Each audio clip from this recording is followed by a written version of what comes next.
আজি আমাৰ বাবে অতি গৌৰৱৰ দিন আৰু আমি সদৌ অসম ছাত্ৰ সন্থাৰ নৱনিৰ্বাচিত সম্পাদক সমীৰণ ফুকন ডাঙৰীয়া অভ্যৰ্থনা সমিতিৰ কাৰ্যকাৰী সভাপতি শ্ৰীযুত ব্ৰজেন বৰা ডাঙৰীয়াই সম্বৰ্ধনা জ্ঞাপন কৰিবৰ বাবে অনুৰোধ জনাইছোঁ।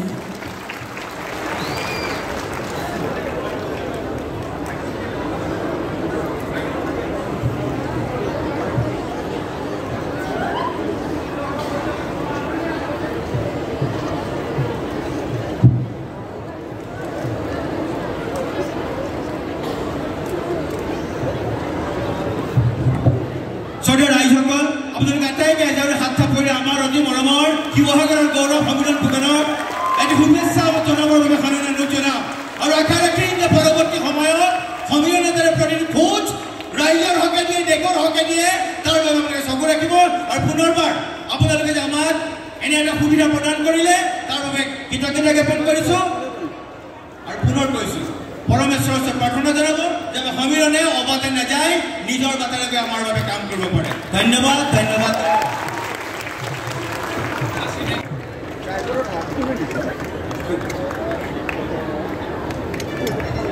সকলোলৈকে সেৱা জনালোঁ।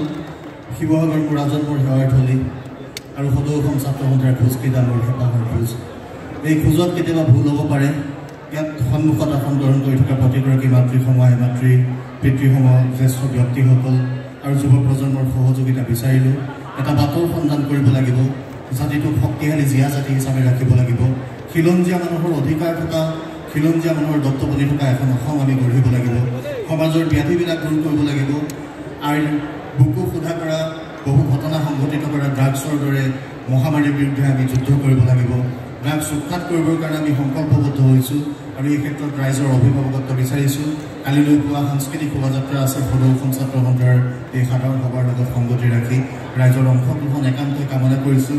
আৰু শিৱসাগৰে মোক যথেষ্ট দিছে, মৰম দিছে। মোৰ ঘৰ দাঁতি কাষৰে জয়ানগৰতে, ইয়াৰে ল'ৰা আপোনালোকৰে সন্তান। এই বাটেৰে আগুৱাই গৈছোঁ। বাটত বিভিন্ন ধৰণৰ কণ্টকময় সময় পাৰ কৰিছোঁ।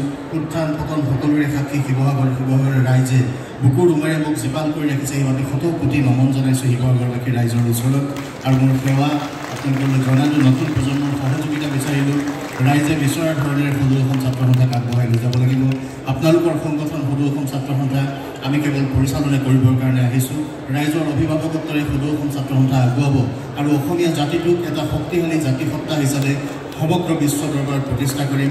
আমাৰ চহকী কৃষ্টি সংস্কৃতি ভাষা ঐতিহ্য সকলোকে লৈ আমি আগবাঢ়ি যাম। সকলো একেলগে আছিলোঁ, একেলগে আছোঁ আৰু একেলগে থাকিম। এই মন্ত্ৰৰে আমি আগুৱাম। ধন্যবাদ। জয় অসম।